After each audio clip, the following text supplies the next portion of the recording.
Tercero, Conferencia Internacional sobre las Estrategias de Desarrollo Urbano en el Mundo, Innovación y Sostenibilidad, a cargo del profesor Tim Campbell, PhD del MIT y presidente de la Junta Directiva del Instituto Era Urbana.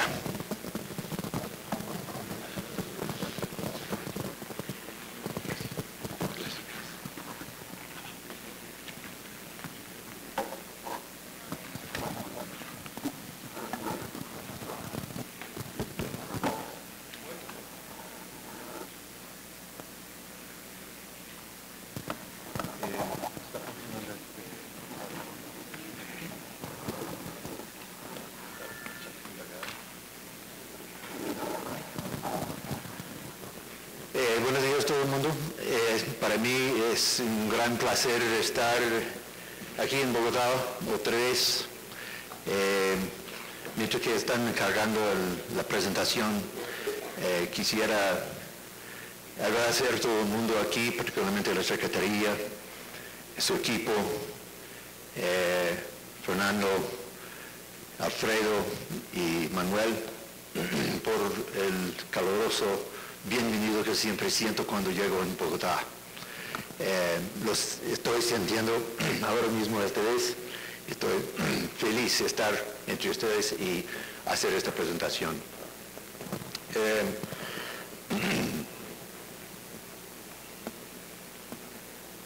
Y Edgar, gracias a UN Habitat también, pero disculpe que se me olvidó. Mira, la presentación va a ser en inglés. Entonces, ahora es el momento de lanzar los earphones, ¿no? Porque voy a en 2 minutos cambiar en la idioma inglesa. Thanks. Well, here is the program for today. First, I want to talk a little bit about cities on the rise. And by that, I'm talking about 1,000 cities on the planet that have more than 250,000 population. Imagine, we have a couple of 100 countries and 1,000 cities. Some of those cities, many of them are larger than the countries that are members of international organizations like the UN and the World Bank. They're on the rise for reasons that I'll explain in a few minutes. But one of the things that they are active in doing is learning from each other. And one of the discoveries that I would like to share with you, based on my research over the past 5 years, is to understand why these cities are moving about so much on the planet to learn from each other, and what Bogotá might learn from that experience. Basically what we find is that there's a gigantic market of exchange going on. I'll talk a little bit about that. By that I mean visits between and among cities around the planet. We'll look at a few specific cases and then extract some lessons that are common to all of them. And finally, make some applications to these lessons to the city of Bogotá and to the challenges that Bogotá is facing now as it embarks on a new political administration. It's important to point out that this is, Bogotá has been working hard for a long time, figuring out what should be the strategic direction of the city and the region around Cundinamarca. You can see regional strategic plans, cluster strategies, regional strategies and regional planning that has gone on for a long time. You know about this much better than I do. But the point is that these efforts in the past all have left something for the future in terms of the way you want to think about the future of Bogotá and Cundinamarca, in the central region. Some of the key issues are regional integration that have run all through since 1994 on how to assemble a single coherent urban region and to be able to develop and advance metropolitan development, not just development inside the special district or inside the city itself or the metropolitan area, but the entire region. Because the resources of the region that are going to propel Bogotá forward come from a very wide area. And interestingly enough, cities by the thousands have exactly these same problems, because all the cities on the planet, virtually all of them, are spreading out. They're getting less dense, which means a new challenge of governance is imposed on the official authorities as well as the economic and business communities to be sure and bring in the entire population in the central region to be able to involve them in the economic life and the cultural advancement of their homeland. So we'll see in just a few minutes how cities are learning from each other about these problems. And I think that you here who are living the experience of Bogota will see many things that you recognize, many issues and findings that will have relevance to your own work and lives. Cities all around the planet are solving different kinds of problems. One of the most important one is land use and density. Here, this graphic shows up on top that city up there in the red, that little small bar, is it represents the density of Atlanta, Georgia. It's about 6 persons per hectare. And here on the bottom is Mumbai in India, which has something like 385 persons per hectare. So there's a wide variation of densities around the planet. So if you're up on top, you might want to visit some of those people on the bottom, or someone below you in any case. I think Manuel was telling us that we have 135 or something like that persons per hectare in Bogotá, so you're sort of right in the middle here. But if you just look at this graphic, here on the bottom, here's Atlanta with those 6 persons per hectare next to Barcelona, the small little mancha on the bottom right-hand side, which has exactly the same population, but that shows you how much land is taken up by an equivalent population if you have a different density. So Atlanta might want to learn something from Barcelona on how you can pack more people in, and as Jaime Lerner said, get control of the automobile, which is the basic problem in Atlanta. Or in sustainability, which is another feature in Bogotá's interests. Electric cars are becoming much more important all around.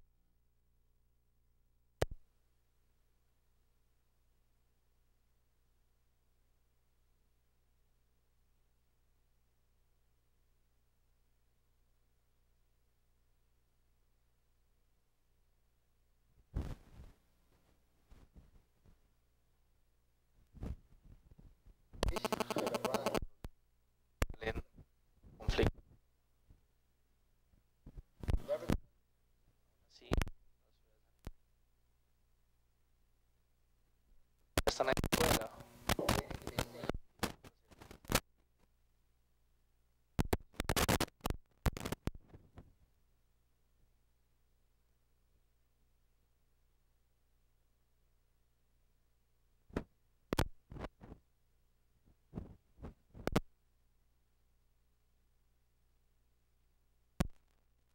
Infraestructura cara, y en el futuro hay muchas cosas. En el futuro, cosas como electrónicas y fibra óptica va a poder conectar a la ciudad. Lo vemos con SMS en Tunisia y en Cairo. Lo vemos con la expansión de telecomunicaciones alrededor del mundo. Por eso las ciudades no encuentran dentro de su propio ADN y su estilo cultural una manera de controlar su crecimiento. Es la relación humana entre el gobierno y la sociedad, de decisiones colectivas. Entonces todas esas herramientas de fibra óptica, internet de banda ancha, solo va a servir para vestir a la ciudad en un vestido de princesa, para mantener a la ciudad bien pobre, habilidad de cómo usar esa tecnología apropiadamente. Entonces tiene que haber ese elemento humano, que eso es lo que está más allá de las ciudades inteligentes. Las ciudades alrededor del mundo se han dado cuenta de esto y han buscando maneras de juntarse para tomar decisiones colectivamente y tomar control de sus destinos. Alguna vez atrás me di cuenta hace como 5 años cuando estaba trabajando en el Banco Mundial que empecé a ver, visitando ciudades, que había mucho intercambio que estaba pasando entre estas ciudades. Me sorprendí por eso. Y parte de mi trabajo era entender cómo las ciudades se podían fortalecer. El Banco Mundial, esa plata que prestan y todo eso, en realidad es más que todo para construir la capacidad de la ciudad para poder manejarse a sí mismas en el futuro.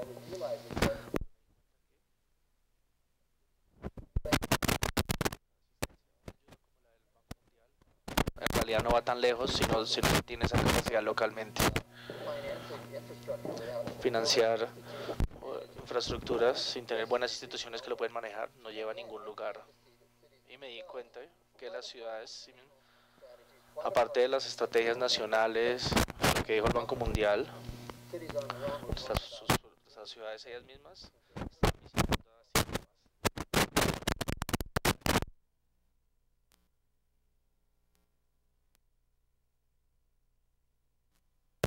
Recycling, participation in planning. In Porto Alegre, for instance, in participatory budgeting, suddenly became the rage in the late 80s.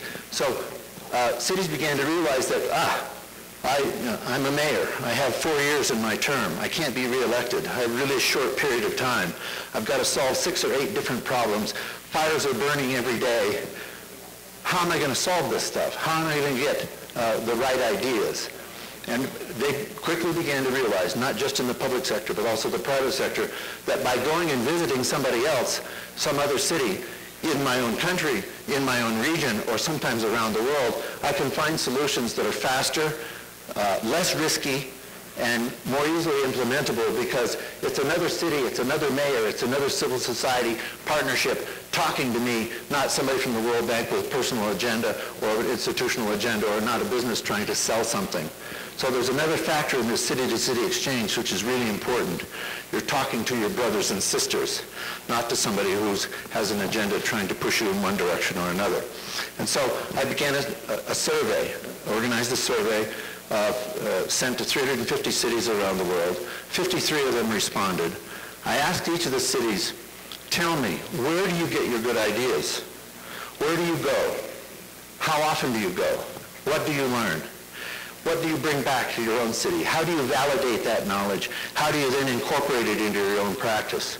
And this graphic represents answers from those 53 cities of cities that they had visited in a 2-year period, or 2.5-year period.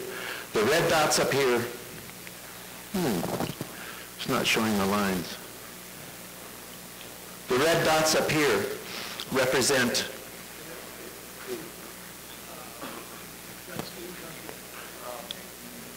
yes, maybe if you can see this screen, but these two screens don't show something really critically important in this graphic, which is the connections between the cities.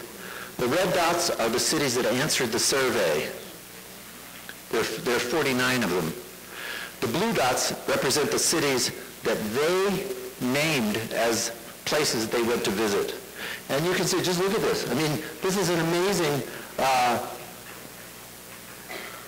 graphic exchange between among cities around the planet. This is just a 2-year period. 170 cities are represented up there. I was shocked when I saw this, because I knew that cities were visiting each other a lot, but I didn't realize the extent to which this was going on. And if these cities are representative of all the cities on the planet, their size, that represents something like somewhere between 1,000 and 10,000 visits per year between and among cities. So all of a sudden we have the United Nations and UN and many other global organizations that take care of countries. But these cities are out there on their own visiting each other in gigantic numbers. And most of this is off the radar screen for international organizations and certainly for national policy. On the contrary, many nations and lots of cities and citizens and voter taxpayers say, why are you and your mayor and the Chamber of Commerce going off and visiting other cities around the world? Why are you wasting all of this money? But if you talk to these people about what they've learned, as I did for this book, you begin to see this is some of the best money you can spend. because they're finding new solutions. It's the equivalent of high-tech R&D for any corporation or any university. So now we see that this is what I mean about cities on the rise. They're taking charge of their own futures. They're going out and finding new lessons and acquiring new knowledge. They go, when I say cities learning, what I mean is this. When a city like Seattle, Washington, sends every year 100 business and civic leaders to a different city around the world to find new markets, to build new bridges, to benchmark themselves with other places, to discover best practices and policies and programs that work well in areas that they themselves, back home in Seattle, are vitally concerned about. And finally, and most of all, most importantly, to bond with each other as they go and visit. 100 business and civic leaders. Talk about the things they see as they visit other cities. So for instance, I went on one of these visits with Seattle to Shanghai in 2002. I convinced my boss at the World Bank that it was a good idea for me to go because I wanted to learn what other cities were learning, what Seattle was learning from Shanghai. What shocked me is not what Seattle was learning. It was how the learning was taking place. Seattle was acquiring new knowledge. And not only about the places they were visiting, not only about Shanghai's transit system, or its finance center, or its high-tech biochemical research area in Pudong, or its metro system, or its solid waste, or its long-term strategic planning, or its hospital and healthcare systems, all of which were on the agenda. But they're also learning about themselves. The 100 business and civic leaders that go every year, and there's a rotation of membership each year, learn about themselves. They're talking about what they discover, what they see, between and among themselves, on the bus, after breakfast, at lunchtime, during the lectures, at night, in the hotel, when they get back to Seattle. They continue this dialogue through the year. There are preparatory missions. The guy who organizes these things for Seattle goes once, twice, sometimes 3 times to the city to be sure you get the right speakers, that you get the right experiences, that you see the right things. The agenda is very rigorous. It's disciplined and thought through. It matches up with the needs for Seattle and its future. And so when people go, and public sector, private sector, civil society, the academicians, neighborhood activists, Real Player, Amazon, Microsoft, Starbucks, the comerciantes in the downtown area all participate in these visits.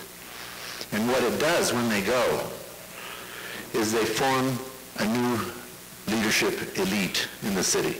They begin to expound their values with one another. They begin to trade stories. They begin to trade their perceptions about the world, their hopes about their city, where they are weak and where they are strong.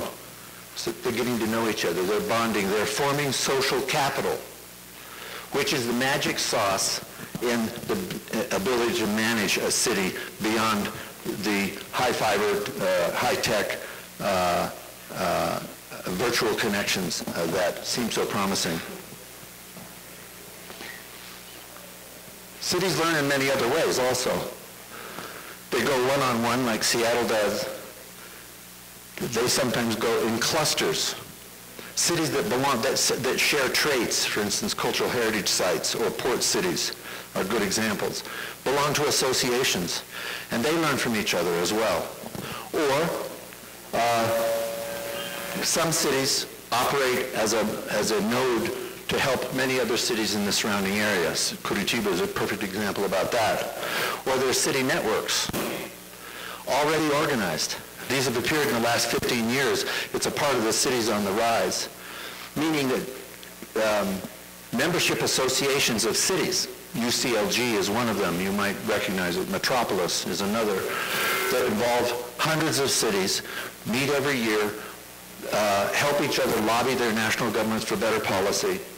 And then there are just plain networks that are out there in the world that they're, in a sense, kind of passive where's the speaker? Oh, there it is. That are passive. In other words, the city has to take initiative to hook up with a network to find and pull information down from the network. It's not a very efficient way to go, but still, there's new knowledge on the networks that cities can benefit from.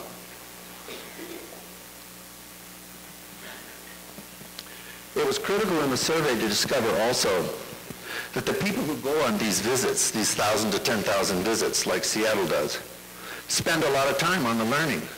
It's benchmarked against corporations in the US or against the EU. They're spending on the order of 5 to 12% of their time on learning. Okay, if you think in terms of investment in oneself, investment in human capital, investment in strengthening the capacity of the personnel in a corporation, they're spending 5 to 6%. The World Bank spends 5%. So city leaders, when they're doing these visits, are taking it very seriously and spending a lot of time on it. This is a signal that there's something very important going on here. They also tend to visit, this is interesting. This is a graph, it's a little complicated, but basically this yellow line up here shows us that the preference of those 53 cities is, no matter what their size, the modal preference is to go visit cities around 1 million in population. So megacities of 10 million will more often than not go to a smaller city of 1 million than to visit another megacity. Or a city of 200,000 will more often not, rather than go visit another city their same size, will go visit a million-sized city. It's interesting, it gives us a bit of an insight perhaps about if policies were to be formulated on which cities to go visit, where should Bogotá go, for instance, to learn new things about its metropolitan government, then you might want to take some lessons from what the other cities are telling us, which is basically go to a place that's big enough to be complicated, but small enough to see the whole thing in a week or 10 days.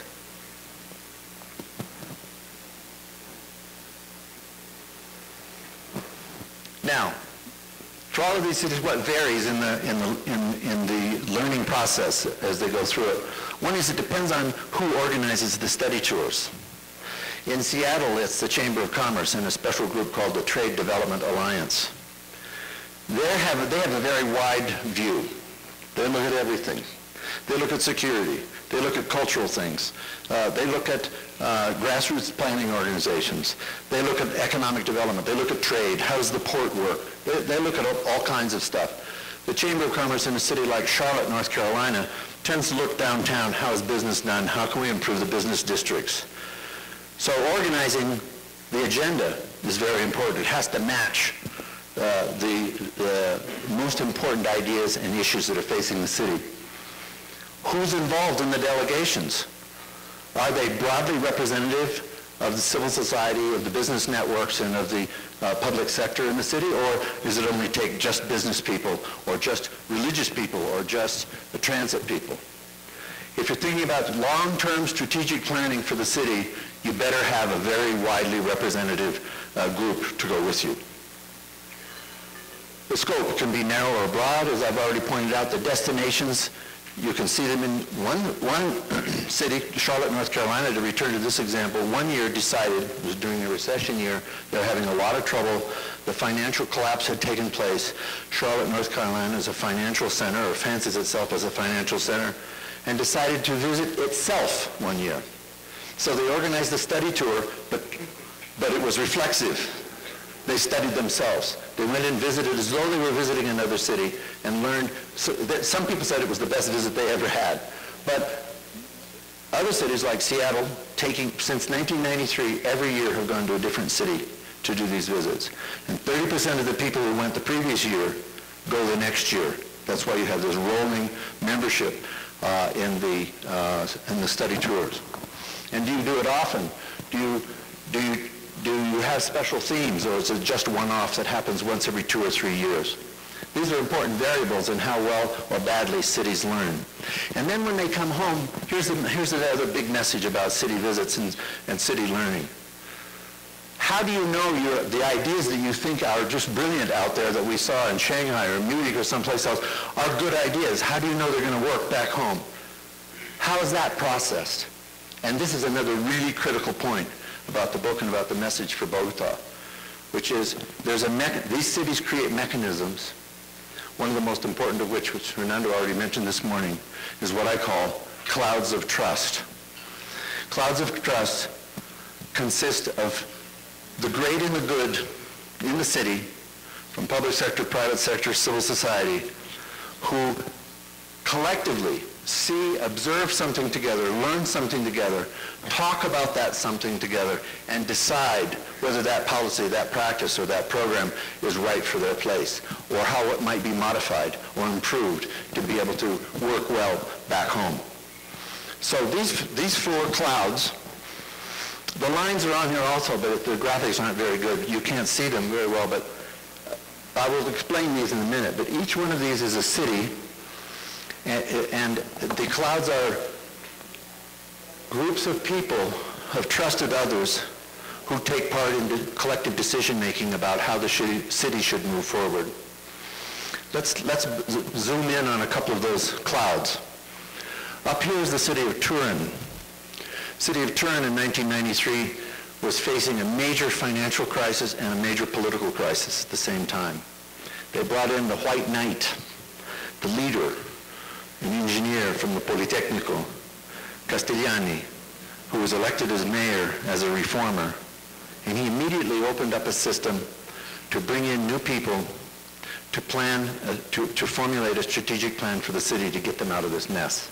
Fiat had gone down the tubes in terms of its economic prospects, bad management, bad marketing, bad market itself. Turin at that time had been known as Tangentopolis, which is a term which means basically payoff city, rife with corruption, so bad that it had acquired this nickname. I've interviewed 25 people, a little more than 20 people in Turin, and knowing from the literature and from my work with Seattle and from other experiences that the issue of trust was important, I asked each of my interviewees, who were representative broadly of public sector, private sector, and civil society, I asked each one of them, please name for me 10 people you trust explicitly. I don't want you to name people who have high status in family or wealth or their corporation or because they have some sort of social celebrity in the city. No. Name me people you trust, from whom you were to receive a phone call and they ask your judgment about something important in the city, you would give them a no-nonsense answer.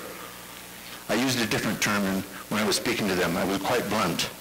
I used a bad word. I said, no bull-ass answer. You're going to be straight out front and transparent with them. And if they were to call you, or you were to call them, you would get that same high-quality information. That's the definition I want for the trust. And the result of those answers are these blue dots. Those are all the names that were named by the people I interviewed, whom they said they trusted. And in Turin, here, you see these little clusters of blue dots in the red circle, which signify people who are named by several or many others. And sometimes those people named other trusted people. So you get several clusters in Turin. So this is a cloud of trust. Okay? This shows you, this is a snapshot.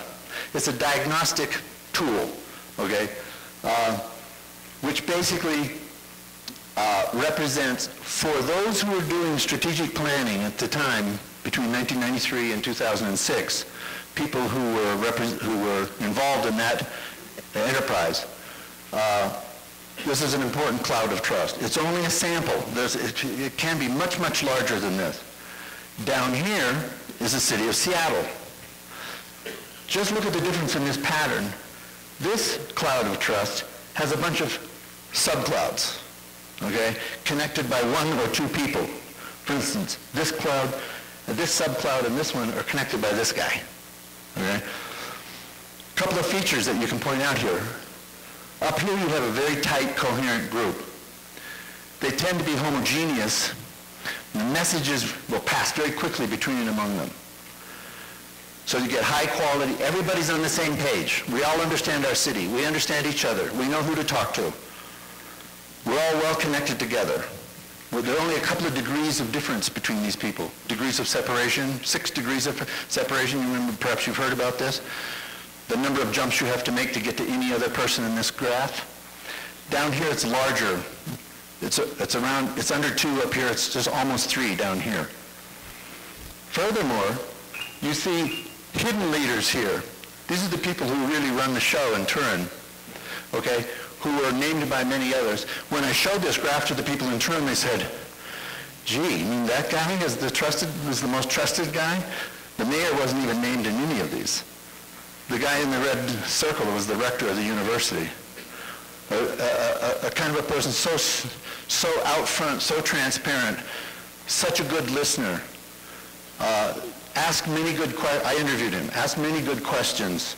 You could see he had the welfare of the city, the greater good for the city was the first thing in his mind. It wasn't getting more budget from the university or from the city or from the nation to build up his university. It was about how can we lift ourselves together. This is how this guy talked and behaved. Down here, you have an isolated guy. This guy's the chief legal counsel for the metropolitan government of Portland, which is, ¿qué locura es esto? This guy's not connected to anybody else in the city, and yet he's the chief legal counsel. So these kinds of diagnostic tools can help you understand how well connected your city is and what kinds of things you can do. Here, although Portland looks a little scattered, it has an advantage that Turin doesn't have. Because of this heterogeneous and diverse membership in its cloud of trust, when Portland's facing a problem, a new investor comes into town. Nike wants to expand. Some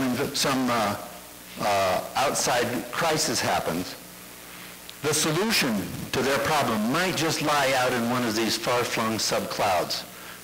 Turin's all on the same page. They don't have access to that diversity.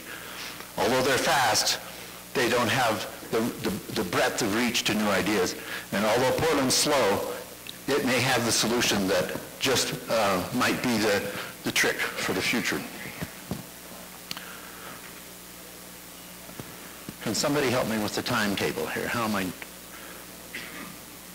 I doing? How much? 10 more? Okay. So,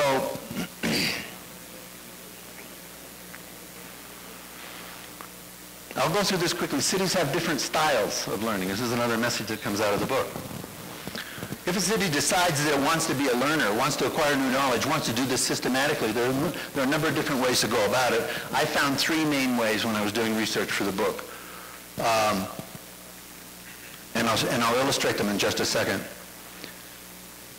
The key thing about the internal learning, answering that question about we're finding new knowledge in Shanghai or Munich or Cape Town, now what do we do? Okay.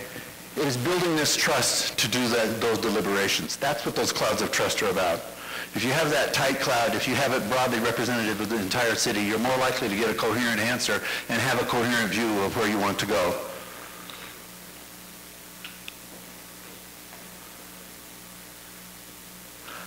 Another issue that came up about this inside deliberation process for cities is bringing in new blood, bringing in the young, the new talent, the migrants, those who are different from the mainstream. A critical issue. It's not so clear on how this is done. You know, I've seen anecdotal cases in each and many of the cities on how they do it, but I know it's an issue for every city. You can't just stay with the same old guard all the time and expect it to work. You've got to bring in new blood, new, fresh ideas. People who, because city change is a matter of decades. It's not a matter of 1 or 2 political administrations. It's 3 decades, or maybe 4. All of the cities that I looked at had this kind of history. So part of that DNA about thinking about the future of Bogotá and Cundinamarca, what is our role? What is our destination? How do we compete with Medellin? What about Panama? What about the rest of the cities around the world? You have to have people who could look way out ahead, who have the best interests of the region in mind, and who are able to bring in new, young, fresh talent. And there's more. The cities that learned well document what they learned. Put it on the web. Hold seminars like these by the dozens. Bring in outside speakers like me or other greater thinkers who know about specific problems. They maintain a database. They put up a website. And most of all, they keep learning. They make learning a part of governance. It's a part of the mission of the city. Think about any corporation or any university. You have to invest in yourselves to keep thinking. The problem is with cities is you have these short-term perspectives of political administrations that cycle out every 4 years. So you have to get above that to maintain the institutional capacity. I talked a little bit about, at the heart of learning is this issue of transferring tacit knowledge to explicit knowledge. Those people in Seattle, when they're on the bus, or at the dinner, or at the reception, or at breakfast, talking to each other, they're basically exposing to their colleagues their internal values, their positions on policies, their take on the world. And the more that happens, the more that their tacit understanding and their skillful insights become public knowledge, become collective knowledge. And that's the core. This is an idea that was first broached by a Japanese, you could call him an industrial organization specialist, who talked about the ba. The ba is an environment in which it's okay to learn, it's okay to be wrong, it's okay to make yourself vulnerable, it's okay to try new ideas. That's an innovative milieu. He calls it a ba.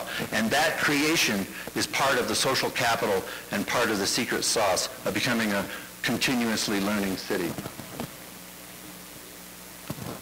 The styles of learning, well, they're informal, technical, and corporate, and I'll go through quickly. Portland is an informal style. Remember, it's this sort of scattered subclouds.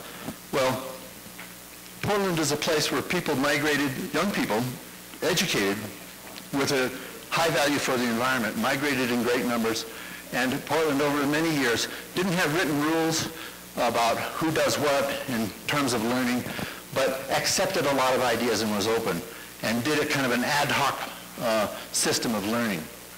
Whereas Curitiba is what I call a technical group, because they're more like a think tank. And the think tank is Jaime Lerner's group called IPUCI, which is the Institute for Urban Planning for Curitiba. And that group, which has been in existence for 50 years now, is filled with people who have worldwide experiences. Okay? They're off the city budget. They're on a sort of a market-based hiring strategy, so they get high-quality talent and keep them in-house. That becomes the think tank for Curitiba. They do the research. Sometimes they organize visits, but not always them. But the thing is, they have a capacity internally to manage new knowledge and to think of new ideas and apply the ideas and do analysis on whether they work, do cost-benefit analysis and risk analysis and all of that kind of stuff, and to maintain the data for the city. That's a think tank thing. And Bilbao, by the way, Curitiba exported the think tank idea to the city of Juarez in Mexico on the border. Okay? The incoming mayor of Juarez 10 years ago went to Curitiba, saw this, he says, this is it. This is what I need. Established one, and now there are like 24 think tanks in Mexican cities, more or less like Curitiba. Amman, Jordan is another think tank. Amman Institute runs the same sort of show.